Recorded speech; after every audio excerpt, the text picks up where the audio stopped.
Eh bien, salut à toutes et à tous et bienvenue sur notre chaîne YouTube. Alors, dans cette vidéo un peu spéciale, je vais vous parler d'une bourse d'études entièrement financée. Grâce à cette bourse d'études, vous pouvez étudier gratuitement aux États-Unis. Alors, comme vous l'aurez remarqué, je ne suis pas seul dans la vidéo. J'ai invité l'un de mes amis qui a aussi bénéficié de cette bourse assez exceptionnelle. Alors, comme je l'ai dit, c'est une bourse entièrement financée où on vous paye le billet d'avion aller-retour, on vous paye votre déplacement, on vous paye votre scolarité. Et ce qui est encore cool, à la fin de votre parcours, vous avez droit à un stage professionnel. Alors, je vais rapidement laisser notre ami se présenter. Il va vous présenter son parcours, il va vous présenter également son expérience par rapport à cette bourse-là. Et comment vous pouvez, vous aussi, bénéficier de cette opportunité vraiment exceptionnelle. Merci beaucoup, Anselme, pour cette opportunité que tu m'offres ce matin. Sincères salutations à tous ceux qui sont sur YouTube. Je m'appelle Maoulou Bébé. Je viens du Bénin comme Anselme aussi. J'ai une licence en nutrition et diététique et je travaille ici au Bénin en tant que volontaire sur les projets de nutrition dans les communautés rurales. C'est ce que je fais de tous les jours. J'ai décroché la bourse qui s'appelle le Mandela Washington Fellowship, mise en place par le gouvernement américain pour partir aux États-Unis d'Amérique pour un séjour d'études. Et la bourse, comme le disait Anselme, fournit tout. Tout est fourni.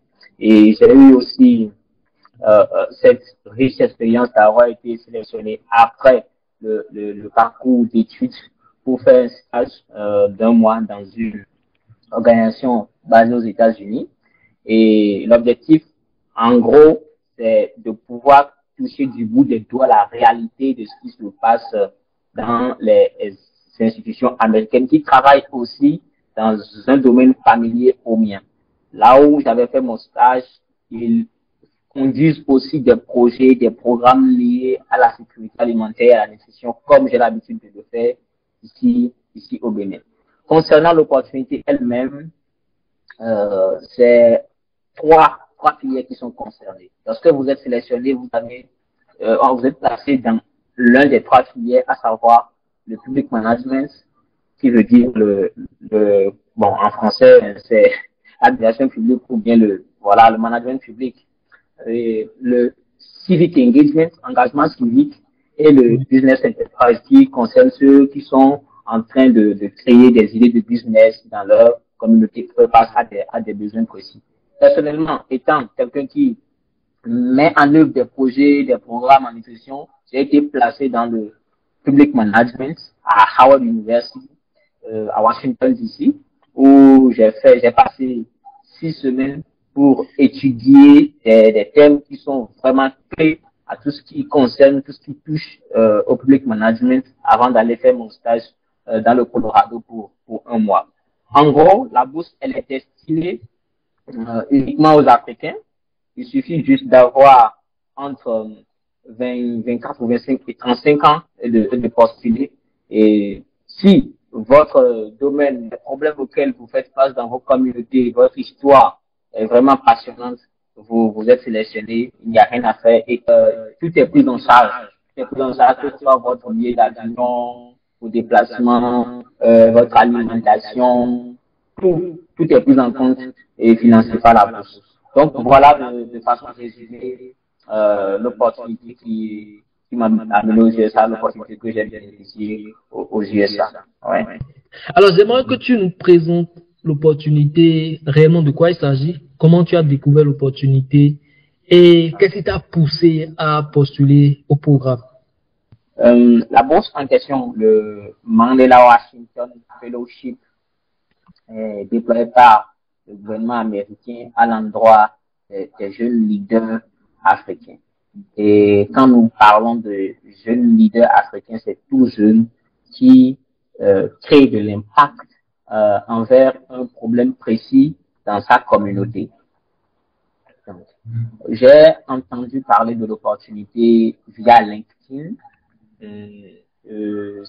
J'espère qu'il peut tomber sur notre vidéo. Il s'appelle Sean Baker.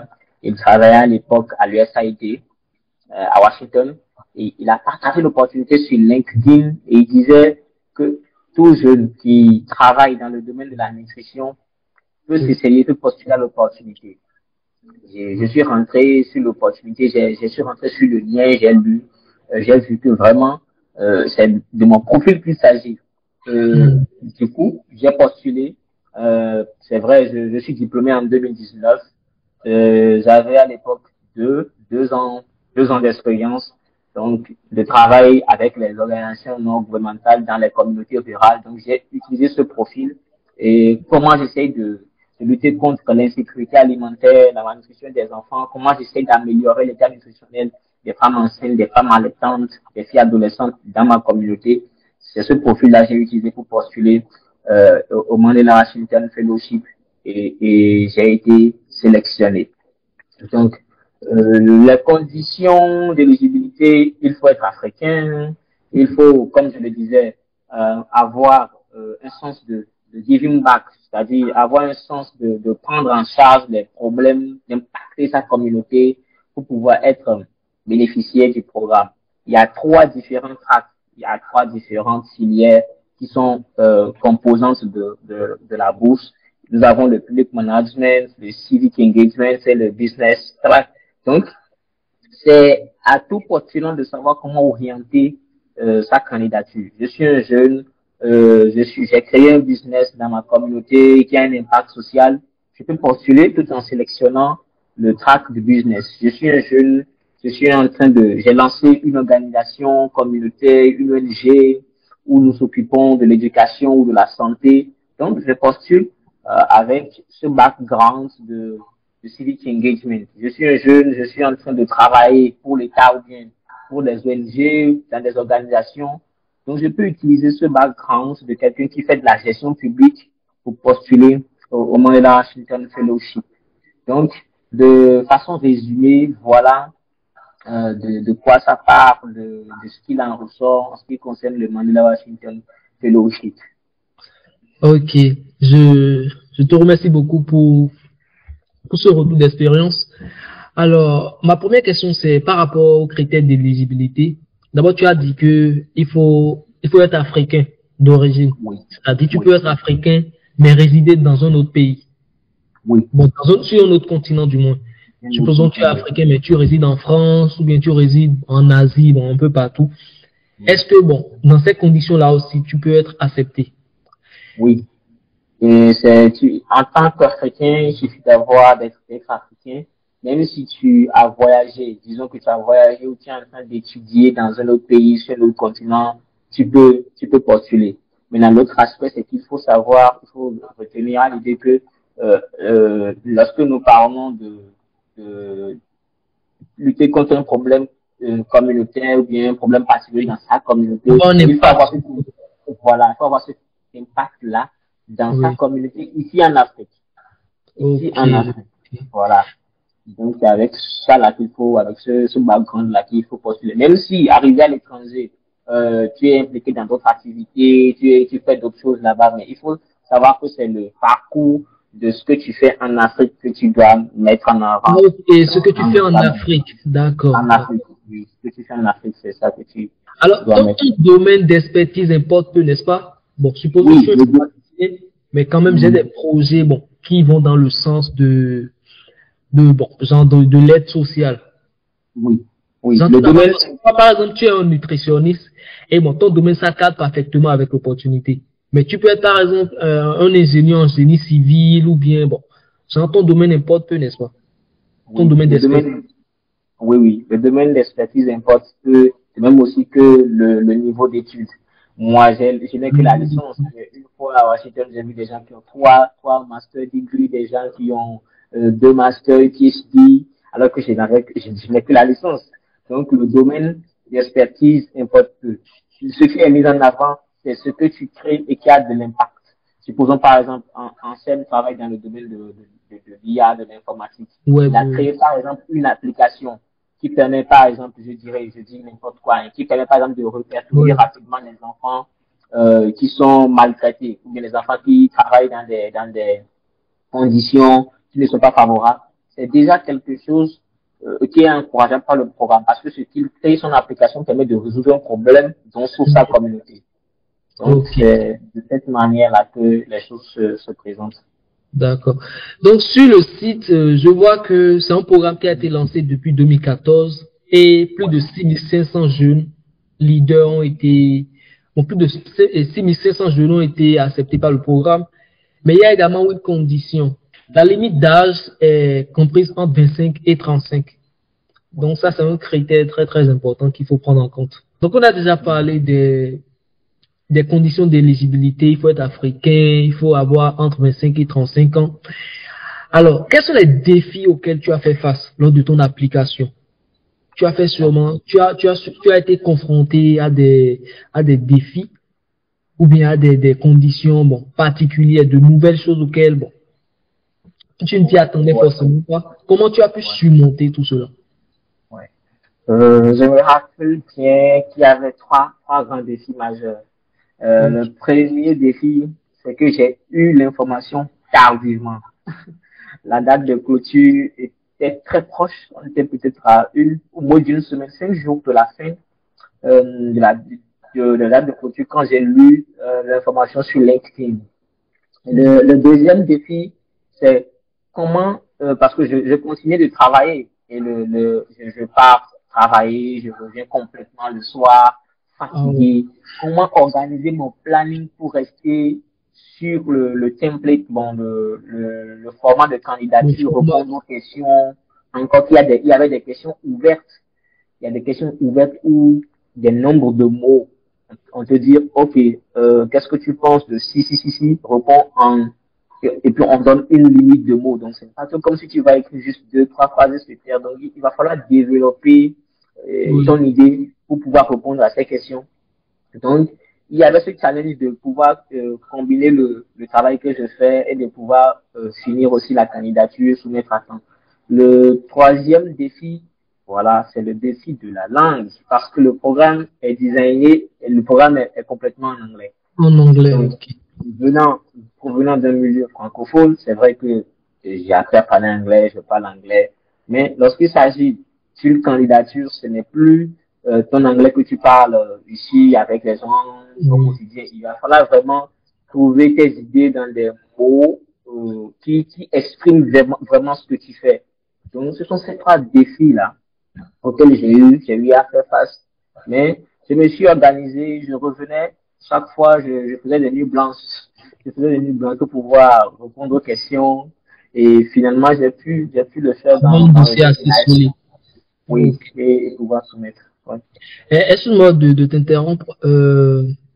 Parlant de l'anglais, Oui, et le programme est entièrement en anglais, il faut postuler en anglais. Et aussi pour étudier aux États-Unis, il faut forcément l'anglais. Mais est-ce qu'il faut avoir un certificat international? Est-ce que tu as eu à soumettre un TOEFL ou bien un TOEIC ou n'importe quel certificat pour prouver ton niveau de compétence en anglais? Vu que bon, nous venons du Bénin et bon, on ne parle pas anglais de base, on parle français. Donc comment prouver que tu parles anglais? exactement. Dans les candidatures, il n'était pas exigé une attestation de langue anglaise ou bien certificat international de langue anglaise, non. Rien de cela n'était exigé. Mais au cas où quelqu'un a déjà suivi un de ces programmes, le TOEFL, bien le TOEIC, et détient une attestation, il peut le mettre toutefois dans sa candidature. Mais personnellement, moi, je n'avais pas suivi de faire cet examen-là, ce qui a fait que j'ai postulé juste en anglais. C'est la seule exigence. Soumets le dossier en anglais. Donc, c'est de cela qu'il s'agit. Tu n'as pas besoin de mettre ton attestation ou bien un certificat de langue anglaise. Non. Ce n'est pas exigé. Nous avons encore un certain nombre de points à aborder dans la réunion, mais bien avant cela, j'aimerais que tu partages avec nous comment être informé, genre quand la prochaine vague de candidature sera lancée, comment comment être au courant et comment pouvoir postuler. C'est très simple. Le Mandela Washington Fellowship a des canaux digitaux. Par exemple, sur LinkedIn, il suffit juste de taper le Mandela Washington Fellowship, leur page apparaît et LinkedIn. oui, Ok. vous vous abonnez et vous tournez la notification Et à chaque fois qu'ils auront des informations, ça pourra facilement vous apparaître et vous pouvez ainsi postuler.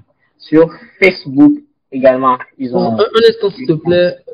Leur page LinkedIn, c'est celle-ci, n'est-ce pas?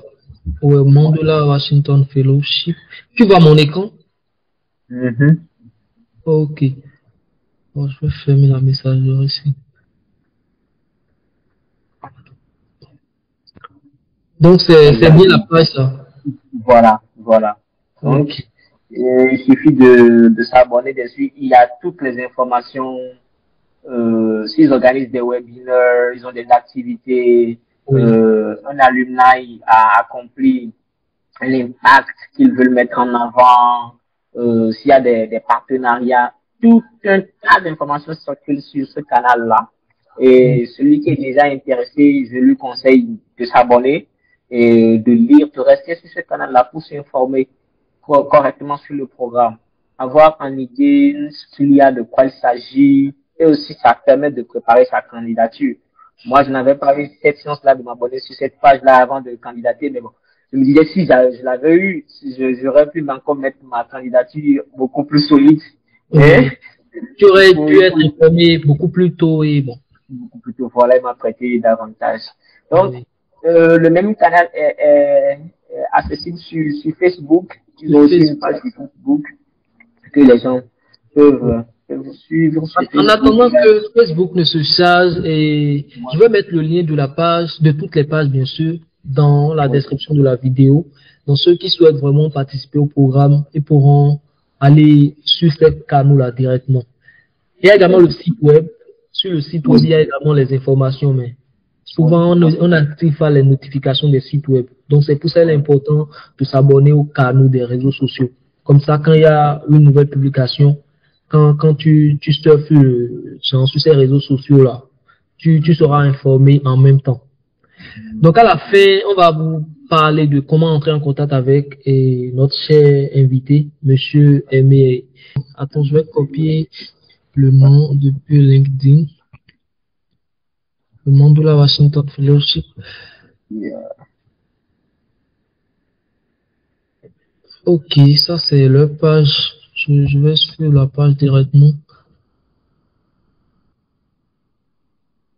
Donc, c'est un peu ça. Pour être au même pied d'égalité que nous, il faut s'abonner aux différents canaux pour avoir accès aux informations en temps réel. Donc, pour la vague de cette année, c'est déjà clôturé, n'est-ce pas? Oui, c'est déjà clôturé. Et rendez-vous encore quelle période? En août 2024. Août 2024. Oui, août septembre 2024, ce sera encore lancé. Donc, postulez, En tout cas, tous ceux qui sont membres de notre communauté sur WhatsApp seront informés du lancement. Dès que le programme est lancé, on va vous partager l'information. Mais il faut vous préparer à l'avance. Si vous avez des idées de projets qui ont un impact social ou bien qui ont un impact social, n'hésitez pas à améliorer ces projets-là. Vous pouvez déjà commencer par rédiger votre projet, genre la présentation du projet pour pouvoir convaincre en fait. Donc, nous allons partager l'information avec vous au moment opportun. Mais dans le même temps, j'aimerais demander à notre invité de partager son expérience aux États-Unis. Parce que aller aux États-Unis, c'est le rêve de beaucoup de personnes. Même moi, bon, même si c'est pas mon pays de rêve, mais quand même, ça fait partie de ces pays-là que j'aimerais visiter. Donc, il va nous présenter un peu son parcours aux États-Unis. Bon, si tu as des photos, tu peux nous les présenter. Comment ça s'est passé? Qu'est-ce qu'il y a eu tu as pu rencontrer d'autres personnes, je suppose. Et le réseautage. Bon, donc, faut nous parler de l'expérience, de ton expérience aux États-Unis. Merci beaucoup. Les moments forts, il y en avait eu tellement. Il y avait eu tellement de moments forts dans ce sens que lorsque j'ai été retenu, j'ai reçu la notification de l'ambassade que c'est comme ça que je suis retenu pour le Mandela Washington Fellowship. Dans ma tête, déjà, je me suis fait une idée. Je m'attendais j'avais comment on le dit, des expectations. Je m'attendais à certaines choses avant d'arriver aux États-Unis. Mais j'avoue, j'ai eu au-delà de tout ce que je pouvais espérer gagner du programme. Parce que le programme est fait de telle sorte que ce n'est pas uniquement des cours à aller prendre en salle de classe, quitter le campus pour les dortoirs, rentrer au dortoir, revenir au cours. C'était pas comme ça. En dehors des cours, il y avait des sessions de visite de sites, où vous allez à des endroits stratégiques, et en dehors aussi des sites, des visites de sites, il y a aussi des soirées de networking où on rencontre des Africains qui vivent là-bas, des Américains, et pour vraiment étendre notre réseautage. Là, par exemple, vous avez visité la Maison Blanche, c'est ça? exactement, exactement. Sur cette photo-là, par exemple, c'était à la Maison Blanche, nous étions, et quand c'est toute la cohorte qui est dans l'université de Harvard University qui était partie avec les membres du programme, ceux qui managent le programme à Harvard University. Donc, nous avions été à la Maison Blanche. Moi, par exemple, c'était ouf. D'habitude, je regardais à la télé les grands leaders du monde qui viennent à White House. Et je ne peux jamais imaginer que moi, je mettrais pied au White House. Donc, c'était un moment qui se concrétise en quelque sorte. Voilà, c'était inoubliable. C'était inoubliable. Ensuite, là, par exemple, nous étions en train de faire les community. C'est comme les gens, là-bas, ils ont des activités qu'ils font quotidiennement ou périodiquement. Donc, en tant que bénéficiaire du programme, on essaye de vous faire toucher, de vous faire pratiquer ces activités-là. C'était à l'occasion du Mandela Day, donc la ville de Washington, surtout la mairie de Washington, avec d'autres partenaires, ont organisé une activité de clean-up. Donc, on était parti avec bien tous les invités pour nettoyer les entourages d'une librairie. J'étais avec celui qui est en blanc, c'est Ali Badra Kaba. C'est lui qui gère le portefeuille des relations africaines à la mairie de Washington ici. Wow. Et celui qui est en noir comme moi, c'est lui qui gère le programme, bon, tout ce qui est programme internationaux à Harvard University, le docteur Geronimo Augusto. Donc, c'était inoubliable ce moment. C'est de grandes personnes qui sont à côté de toi, hein, de grandes personnalités. Exactement, exactement. Et aujourd'hui, là, tous ceux-là font partie de mon réseau. Je discute avec tous ceux-là de mes projets, ce que je compte faire. C'est vraiment inimaginable. Ouais. Ensuite, voilà, c'était une photo d'ensemble à la fin du clean-up. Donc, comme je le disais tantôt, il y avait aussi d'autres invités, d'autres fellows, d'autres programmes, la meilleure invitée, il y avait aussi des gens de l'entourage. Voilà, le jour-là, j'étais épaté parce que des gens passaient juste et se sont arrêtés, ont commencé par faire l'activité avec nous. Des gens de l'entourage sont venus se joindre à nous pour nettoyer leur entourage. J'ai vu en ce sens de, si chez nous ici, par exemple, tu peux commencer quelque chose, même si tu nettoies la route, des gens peuvent passer, continuer pas passer. Les gens peuvent passer, continuer pas passer, ils s'en foutent de ce que tu fais ou pourquoi tu nettoies la route. Mais des gens, on ne les avait même pas invités. Ils passaient, ils sont juste arrêtés, ils se sont venus en nous pour faire l'activité. Ah, mais les gens, ils ont vraiment le sens du patriotisme, ils ont vraiment le sens du civic engagement. C'était formidable. Ensuite, alors, pourquoi le programme s'appelle le Mandela Washington Fellowship? Pourquoi le Mandela? C'est pour rendre hommage à Mandela. Exactement. Vous n'êtes pas sans savoir que Nelson Mandela est un grand leader. Oui. Bon, c'est vrai qu'il est sud-africain, mais son impact, son héritage a fait écho à travers le monde entier et a fait écho jusqu'aujourd'hui. Donc le programme porte son nom en quelque sorte parce qu'on est en train de rechercher des profils qui sont un peu, qui tendent vers le profil de Mandela. Parce qu'en réalité, lorsque moi j'étais là-bas, j'ai remarqué quoi? Tous ceux qui sont dans le programme, soit ils sont comme moi, en gros, ou comme moi en moins. C'est ce que j'ai remarqué. Le processus de sélection, c'est arranger que personne ne vienne là juste parce non, tout le monde, c'est des gens. C'est là pour un objectif bien précis. Voilà. Ils veulent impacter vraiment.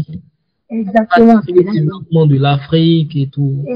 Effectivement, des jeunes qui ont des des idées, des ambitions qui impactent leur communauté, qui changent les choses.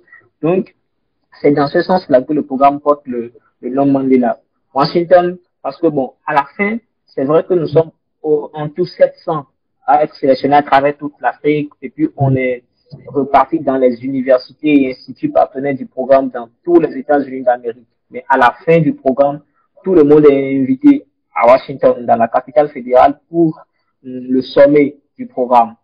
Bon, nous, étant donné que notre université était déjà à Washington DC, bon, donc on a accueilli les autres fellows qui étaient venus des autres universités, tous à Washington DC, puis on a fait le sommet. Donc comme le sommet se déroule à Washington DC, donc ça porte aussi le nom de la ville, de la capitale fédérale. Donc fellowship, parce que c'est un fellowship, on est membre de la Washington Fellow à vie. Quand vous êtes fellow, mais c'est tout votre vie. C'est pas comme si, voilà, c'est cela. Donc, sur cette photo-là, par exemple, c'était à la présentation de nos projets.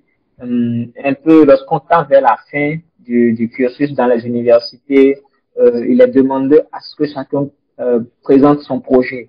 Et moi, je me rappelais bien, c'était pour la deuxième fois que je présentais mon projet devant un public anglophone. Je l'avais fait déjà dans le cadre de nos programmes, c'était en ligne, mais là, c'était physiquement et ça n'a pas été facile, je suppose. Hein. Ça n'a pas été du tout facile, ça n'a pas été du tout facile. Le stress de ça, je vous la surtout, mais tout s'est bien passé. Et j'ai présenté mon projet, voilà, des Alors, ton projet, parce que le monde de la Washington Fellowship oblige en fait les participants à travailler sur un projet d'impact positif, n'est-ce pas? Effectivement. Alors, ton projet portait sur quoi? C'était quoi ton objectif en fait? Vu que dans ma communauté ici, je lutte contre l'insécurité alimentaire comme la malnutrition des enfants, j'ai remarqué que quoi, quand les partenaires techniques et financiers viennent avec les capacités financières, viennent avec de l'accompagnement technique, lorsqu'à la fin du projet, eux, ils se retirent, les activités cessent, si bien que les anciens problèmes que eux, ils ont résolus par le passé redeviennent encore des nouveaux problèmes. Et là, on ne tend pas vraiment à résoudre le problème. Je me suis dit, bon, qu'est-ce qu'il faut faire? L'idée m'est venue d'impliquer les jeunes dans la lutte contre l'insécurité alimentaire et contre la malnutrition des enfants. Donc, qu'est-ce que je fais?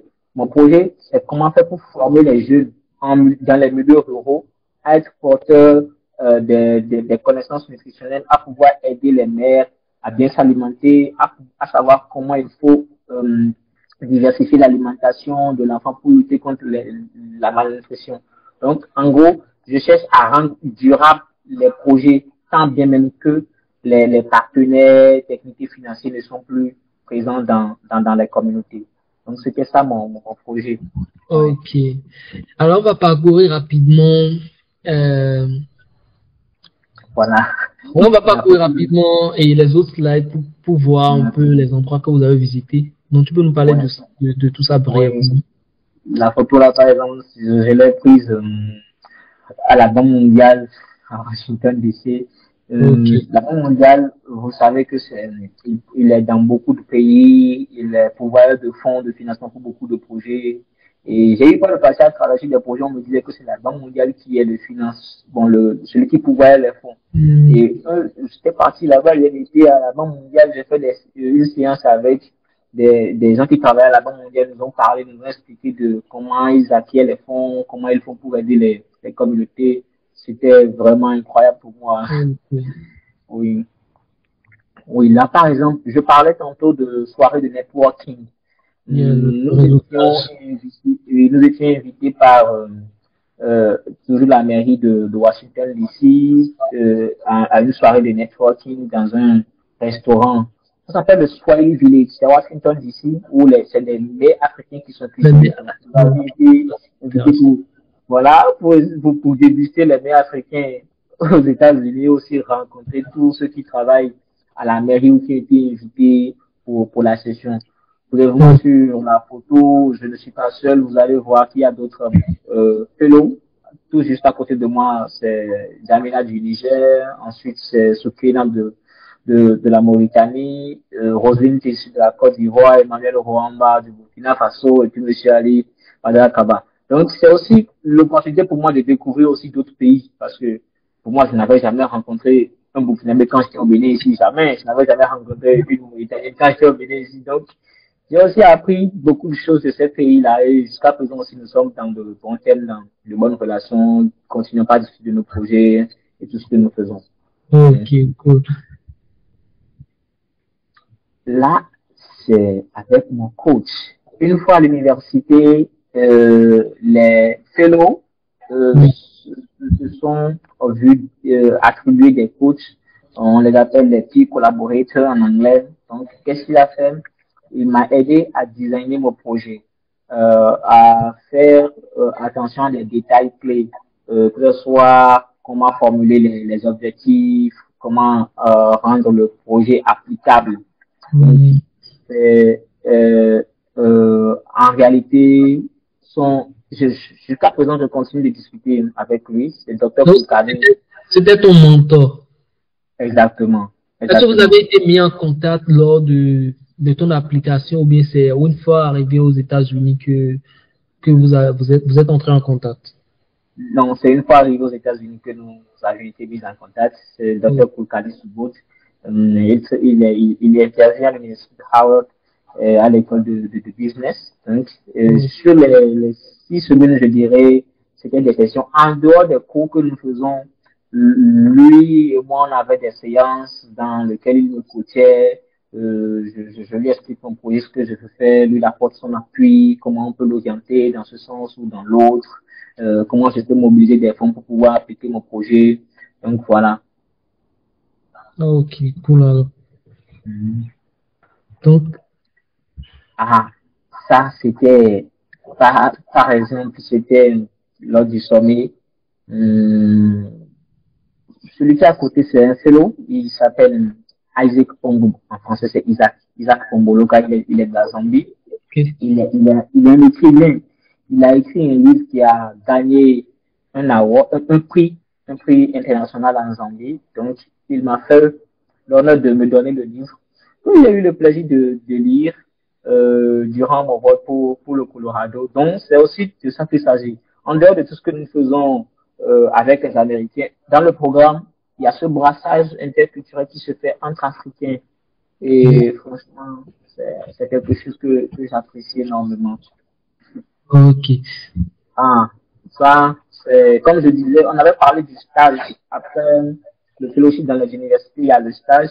Et à cette étape, il faut remarquer que sur les 700 à avoir été sélectionnés pour le fellowship, c'est uniquement 100 qui sont sélectionnés pour faire le stage. Donc là, je suis dans un champ. C'est un champ dans le Colorado. Le fermier en question est partenaire avec mon organisation Denver Food Rescue.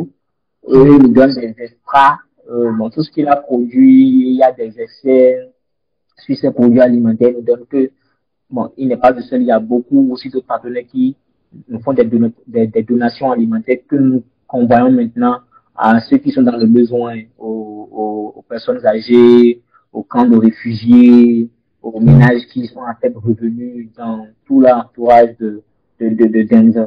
Donc, en gros, l'expérience était inimaginable. J'ai beaucoup de moments extraordinaires que si je vais vouloir tout partager avec vous. Oui, effectivement. Le temps ne nous permettra pas de pouvoir tout couvrir.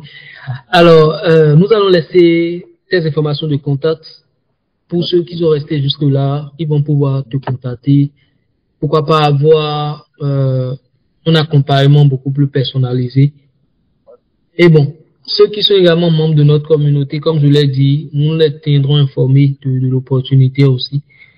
Mais bien avant de clôturer la réunion, j'aimerais que tu partages si tu as des conseils spécifiques à partager aux futurs candidats, les abonnés qui aimeraient également bénéficier de cette opportunité.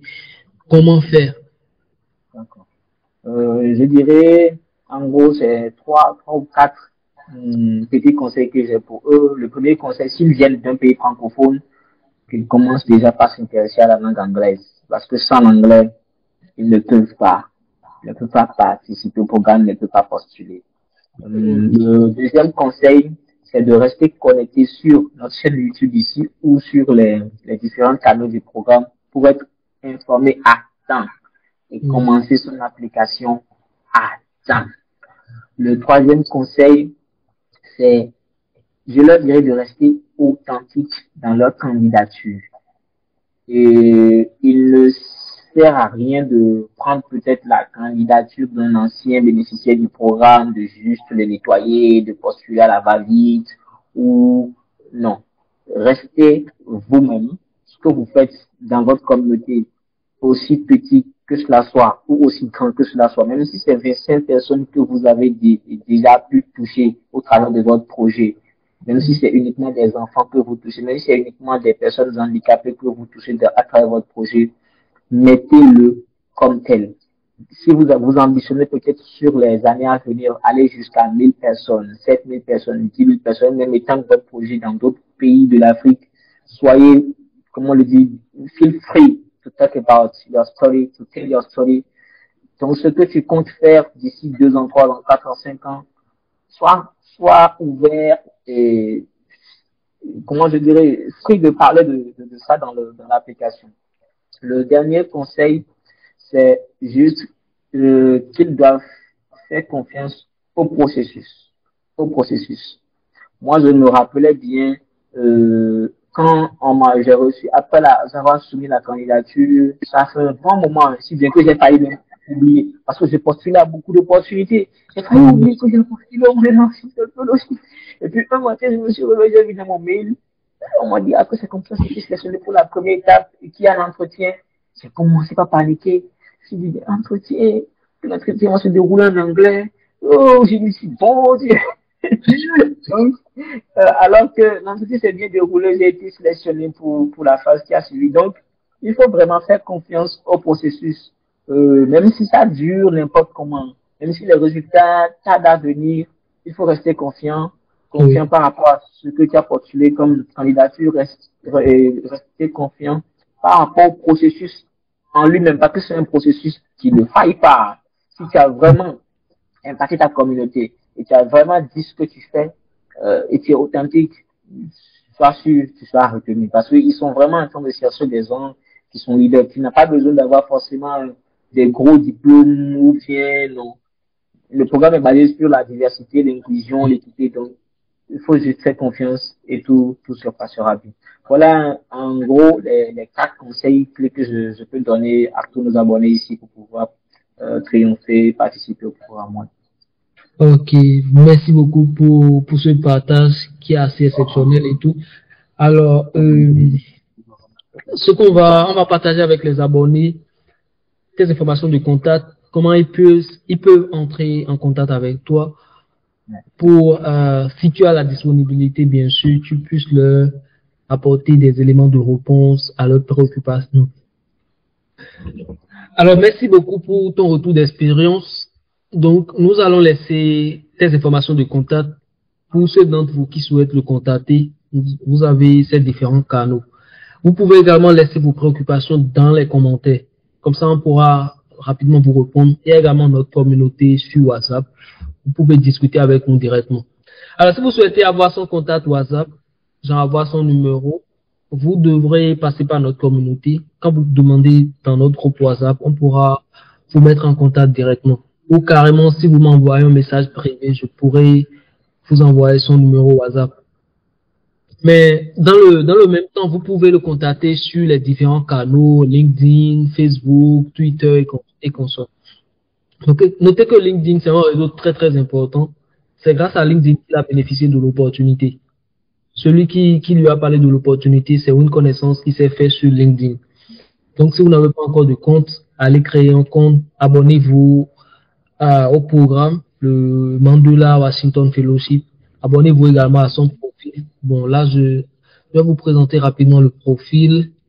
Alors, n'hésitez pas à entrer en contact avec lui sur LinkedIn. Donc, voilà son profil. Je vais également le partager. Je vais également partager le lien dans la description de la vidéo. Donc, n'hésitez surtout pas à entrer en relation avec lui. C'est un gars pétri de talent et il a beaucoup d'expérience. Vous pouvez également entrer en contact avec moi. je vais vous laisser également mon profil dans la description. Donc, ce fut un plaisir de discuter avec toi et merci beaucoup d'avoir partagé ton expérience avec nos abonnés. J'espère qu'ils prendront bien note. Et je souhaite vivement que ceux qui sont motivés, qui souhaitent vraiment aller aux États-Unis, ils peuvent passer par cette opportunité-là. Donc, c'est une opportunité qui est assez intéressante qu'on partage avec eux. Et s'ils sont vraiment motivés, ils vont vraiment y arriver.